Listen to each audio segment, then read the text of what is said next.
Formal charge, atoms जो होती है वो कंबाइन होती है और मॉलिक्यूल का फॉर्मेशन होता है। जब मॉलिक्यूल का फॉर्मेशन होता है तब उस मॉलिक्यूल के फॉर्मेशन में जितनी भी एटम्स इन्वॉल्व है उन सभी पे एक चार्ज आ जाता है जिसको हम फॉर्मल चार्ज बोलते हैं। फॉर्मल चार्ज हर एक एटम के लिए आता है जो उस मॉलिक्यूल के फॉर्मेशन में इन्वॉल्व है।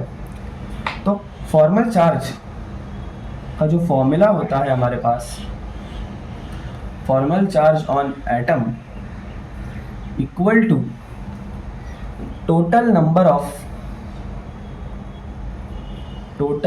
Of electrons in valence shell of that atom in free state मतलब जब बॉन्डिंग नहीं किया हुआ है तब माइनस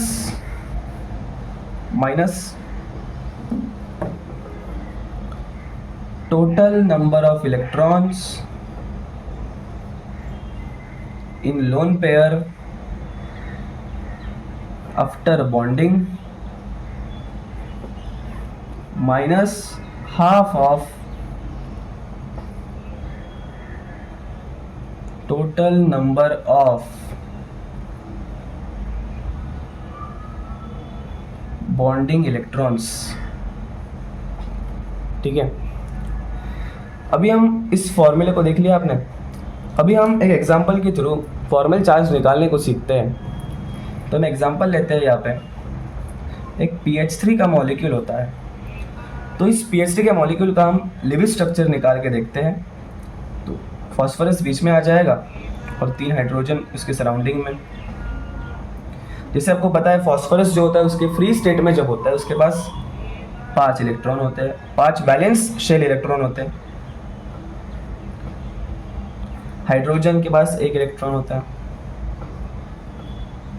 ठीक है, तो जब ये कंबाइन करेंगे तो PH3 का मॉलिक्यूल फॉर्म होगा और ये जो होगा एक स्टेबल मॉलिक्यूल होगा। ठीक है, क्योंकि हाइड्रोजन का डुप्लेट कंप्लीट हो गया, फॉस्फोरस का ऑक्टेट कंप्लीट हो गया। तो यहाँ पे हम फॉर्मल चार्ज निकालने की कोशिश करते हैं। हम लिखते हैं यहाँ पे formal charge on P atom. जैसे मैंने कहा था मॉलिक्यूल में जितने भी एटम इन्वॉल्व है सभी पे फॉर्मल चार्ज आ जाएगा। तो हम P एटम पे निकालते हैं, इस फॉर्मूला में पुट करते हैं वैल्यूज़। तो फॉर्मल चार्ज हो जाएगा Fc ऑन P। तो देखो सबसे पहले फॉर्मूला में क्या है, total number of electrons in valence shell of that atom in free state. तो फॉस्फोरस जब फ्री स्टेट में होगा, जब किसी के साथ कंबाइन नहीं किया होगा, बस अब फॉस्फोरस का एटम देख लो, उसमें वैलेंस शेल में कितने इलेक्ट्रॉन है। जैसे आपको पता है 5 इलेक्ट्रॉन होते हैं। कितने होते हैं? 5 इलेक्ट्रॉन होते हैं, बराबर। Minus total number of electron in lone pair after bonding. तो यहाँ पे आप देखो, यहाँ पे बॉन्डिंग हो गई है और ये जो 2 इलेक्ट्रॉन है ये लोन पेयर है, ये लोन पेयर है। तो लोन पेयर में कितने इलेक्ट्रॉन है? 2 इलेक्ट्रॉन है। तो 2 minus 2 minus half of total number of electron, total number of bonding electron. मतलब फॉस्फोरस ने जितनी भी बॉन्डिंग की है उसमें कितने टोटल नंबर ऑफ इलेक्ट्रॉन्स हैं। तो यहाँ पे आप देखिए, यहाँ पे 2 है, यहाँ पे 2 है, यहाँ पे 3 बॉन्डिंग इसने ऐसी की है। और उन बॉन्डिंग्स में टोटल नंबर ऑफ इलेक्ट्रॉन कितने हैं? तो इस बॉन्डिंग में 2 इलेक्ट्रॉन, इसमें 2, इसमें 2, टोटल कितने हो गए? 6 इलेक्ट्रॉन हो गए। तो हाफ इंटू 6। ठीक है, तो फॉर्मल चार्ज ऑन P क्या आ गया? 5 माइनस 2 3 माइनस 3, ये भी 3 हो जाएगा। 3 माइनस 3 इक्वल टू 0। तो therefore formal charge on P जो है वो आ गया 0। कितना आ गया? 0 आ गया।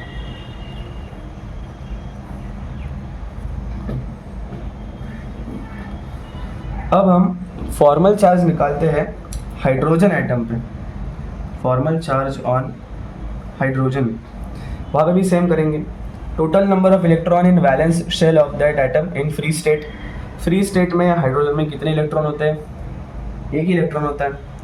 तो 1 माइनस, फिर लोन पेयर है क्या हाइड्रोजन के पास? नहीं है, 0। Minus half of bonding electron. तो हाँ, हाइड्रोजन ने बॉन्डिंग की हुई है, ठीक है। तो बॉन्डिंग में अब देखो एक हाइड्रोजन पे देखेंगे हम, एक हाइड्रोजन पे देखेंगे, ठीक है। ये जो बात हो रही है हाइड्रोजन की, ये एक हाइड्रोजन के लिए है। तो ये जो हाइड्रोजन है इसने बॉन्ड बनाया एक, और इसमें कितने इलेक्ट्रॉन है? 2 इलेक्ट्रॉन है। कितने इलेक्ट्रॉन है? 2 इलेक्ट्रॉन है। तो इसलिए हाफ इंटू हम 2 करेंगे, ठीक, हाफ इंटू 2। तो जो फॉर्मल चार्ज ऑन हाइड्रोजन आ जाएगा तो आपके पास 1 - 1 = 0 हो जाएगा। तो हाइड्रोजन पे भी आपको फॉर्मल चार्ज 0 मिल गया। तो वैसे एक हाइड्रोजन पे आ गया 0, वैसे सारे हाइड्रोजन पे जो है फॉर्मल चार्ज 0 हो जाएगा। बिल्कुल उसी तरह से हम CO3 मॉलिक्यूल में जो एटम्स है उन पे फॉर्मल चार्ज निकालने को सीखते हैं। तो CO3 का जो मॉलिक्यूल होता है वो कुछ इस तरह से होता है। बीच में कार्बन है और सराउंडिंग में 3 ऑक्सीजन है, एक के साथ डबल बॉन्डिंग होती है। तो एक काम करते हैं, हम तीनों ऑक्सीजन एटम को नंबरिंग करते हैं। तो इस ऑक्सीजन को नंबर 1 देते हैं, इसको नंबर 2 और इसको नंबर 3 दे दिए, ठीक है। अभी हम सबसे पहले निकालते हैं formal charge on oxygen number 1, ठीक है। ऑक्सीजन नंबर 1 पे हम फॉर्मल चार्ज निकालते हैं, ठीक है। मतलब हम इस वाले ऑक्सीजन की बात कर रहे हैं, ठीक है, इस वाले ऑक्सीजन की। तो देखो फ्री स्टेट में ऑक्सीजन के वैलेंस शेल में कितने इलेक्ट्रॉन होते हैं? तो हम सब जानते हैं 6 होते हैं। माइनस फॉर्मूला क्या है? Minus total number of electron in lone pair.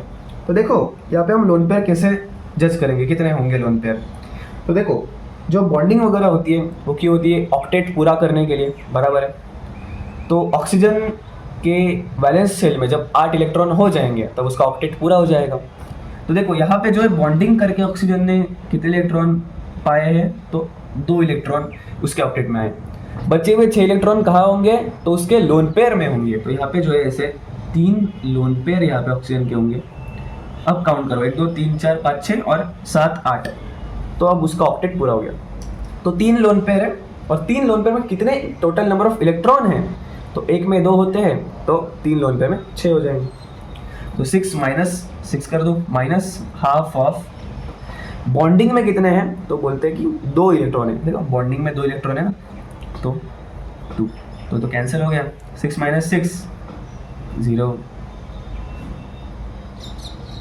0, और यहाँ पे -1 भी है ना, -1 भी है।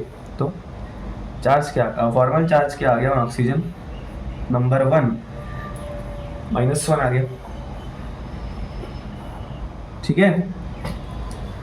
6 उसका फ्री स्टेट में होता है, -6 जो उसका लोन पेयर में है, माइनस हाफ ऑफ 2 जो बॉन्डिंग किया हुआ है, ठीक है। 2 से 2 कैंसिल हो गया, बचा क्या? 6 - 6 0, -1 -1, ठीक है। Formal charge on oxygen number 1 -1 आ गया, ठीक है। अभी हम formal charge on oxygen number 2 निकालते हैं। Formal charge on oxygen number 2 निकालते हैं। उसके भी फ्री स्टेट में 6 इलेक्ट्रॉन होंगे वैलेंस शेल में, माइनस लोन पेयर। अभी देखो यहाँ पे कैसे निकालेंगे। यहाँ पे देखो बॉन्डिंग में 4 इलेक्ट्रॉन तो आ गए उसके ऑक्टेट में, अभी और 4 चाहिए, कहाँ से लाएगा? 2 लोन पेयर होंगे, ठीक है, 1 2, ठीक है। तो दोनों लोन पेयर में टोटल नंबर ऑफ इलेक्ट्रॉन कितने हैं दोनों में मिला के? एक में 2, 2 में 4, तो 4 हो गए, माइनस हाफ ऑफ बॉन्डिंग में कितने हैं? 4 है, 4 हो गए। 6 - 4 2 होता है, माइनस, और देखो यहाँ पे 2, तो कितना हो गया? -2 0 हो गया। तो formal charge on oxygen number 2 जो है 0 हो गया, ठीक है। अभी हम निकालते हैं फॉर्मल चार्ज ऑन ऑक्सीजन 3। देखो यहाँ पे जो ऑक्सीजन 1 था, ठीक है, जो ऑक्सीजन 1 था और जो ऑक्सीजन नंबर 3 है ये कुछ सेम लग रहे क्योंकि दोनों में सिंगल बॉन्डिंग है। तो जो ऑक्सीजन 3 होगा उस पर भी फॉर्मल चार्ज जो होगा वो फॉर्मल चार्ज ऑन 1 के बराबर होगा, ऑक्सीजन 1 के बराबर होगा, तो यहाँ पे भी हम -1 लिख देंगे, ठीक है। तो जब हम इसको स्ट्रक्चर के फॉर्म में देखें तो कैसे दिखेगा ये स्ट्रक्चर। तो कार्बन यहाँ पे है, ऑक्सीजन ऑक्सीजन ऑक्सीजन, तो फर्स्ट और थर्ड कार्बन पे, सॉरी फर्स्ट और थर्ड ऑक्सीजन पे, फर्स्ट और थर्ड ऑक्सीजन पे जो है हमने देखा कि -1 और -1 चार्ज है, तो इसलिए यहाँ पे हम माइनस लगा देंगे, और ये जो दूसरा ऑक्सीजन है इस पर कोई चार्ज नहीं रहेगा, ठीक है। अभी यहाँ पे और एक छोटा सा कॉन्सेप्ट देखते हैं कि एवरेज फॉर्मल चार्ज क्या होता है। अभी क्वेश्चन ऐसा पूछता है कि CO3 मॉलिक्यूल में जो है ऑक्सीजन का एवरेज फॉर्मल चार्ज निकालो, तो कुछ नहीं करना है आपको, बस average formal charge on oxygen in CO3 कैसे निकालोगे। तीनों ऑक्सीजन के फॉर्मल चार्ज आपके सामने है, -1, 0 और -1, तो कुछ नहीं, सबको ऐड कर दोगे, देखो -1 + 0 और फिर प्लस ऑफ -1, टोटल कितना ऑक्सीजन थे, 3 थे, तो ये क्या निकल के आएगा आपके पास -2/3, therefore average formal charge on oxygen आ गया -2/3। तो इसी तरह से फॉर्मल चार्ज के जो क्वेश्चंस है उनसे आप डील करोगे। Thank you very much.